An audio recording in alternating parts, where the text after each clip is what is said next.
The History of Independence National Historical Park, USA Introduction, Independence National Historical Park in Philadelphia, Pennsylvania, is often called America's most historic square mile.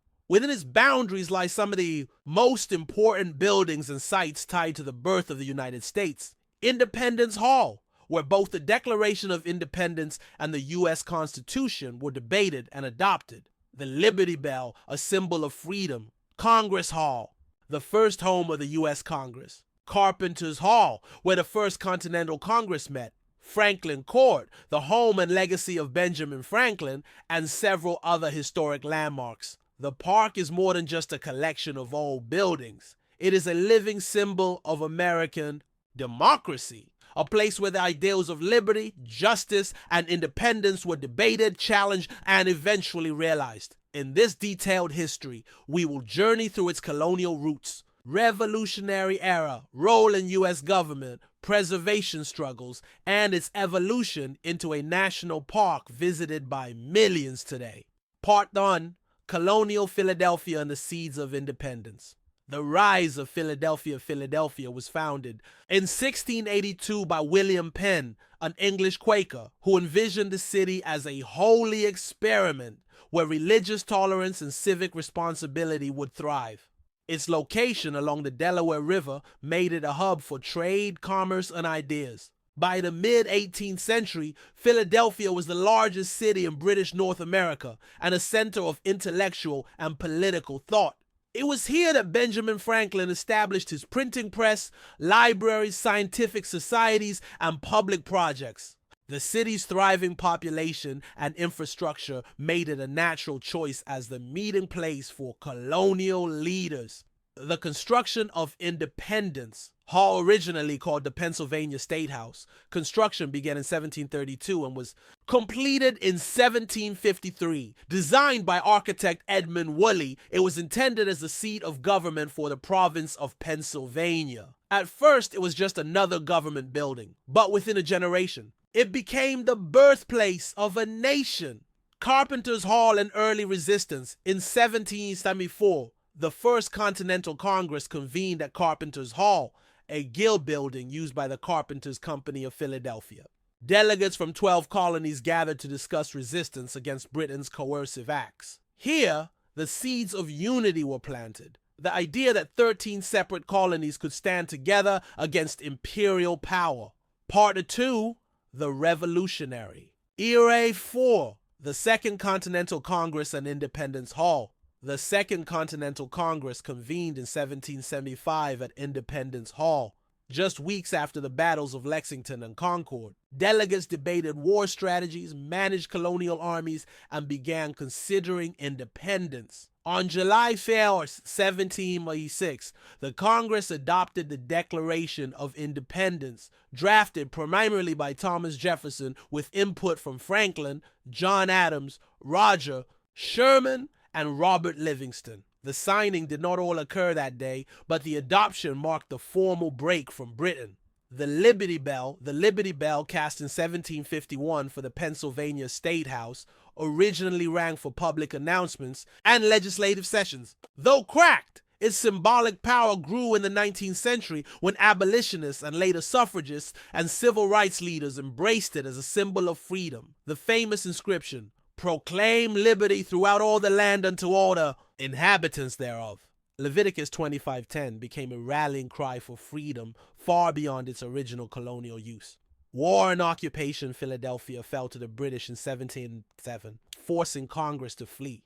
The city's role as the capital of resistance temporarily ended, but its buildings endured as silent witnesses to the turmoil. Part 3. Nation building in Philadelphia 7.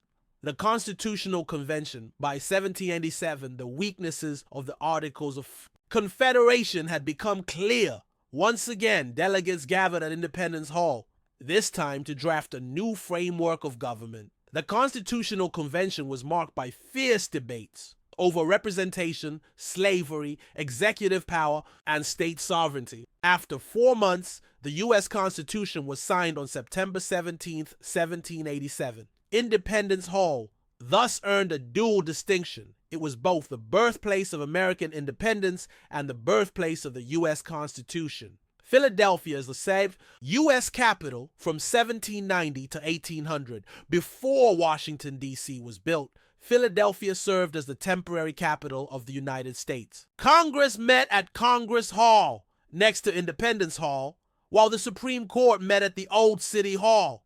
George Washington was inaugurated for his second term here, and John Adams was inaugurated as the second president in Congress Hall. Part IV, Preservation and Symbolism. Decline in early preservation efforts. By the early 19th century, the old Pennsylvania State House was nearly forgotten. The state government moved elsewhere, and the building faced neglect. However, growing interest in America's founding heroes led to its preservation. In 1820s, 1830s, the Liberty Bell became a traveling icon, sent to exhibitions across the nation to inspire unity. Meanwhile, Independence Hall was restored and maintained by Philadelphia citizens. Civil War, symbolism. During the Civil War, both Union and Confederate sympathizers invoked the legacy of Independence Hall and the Liberty Bell. Abraham Lincoln delivered his famous 1861 speech here, declaring his willingness to die for the principle of liberty. The bell's inscription became newly powerful as the nation struggled over slavery.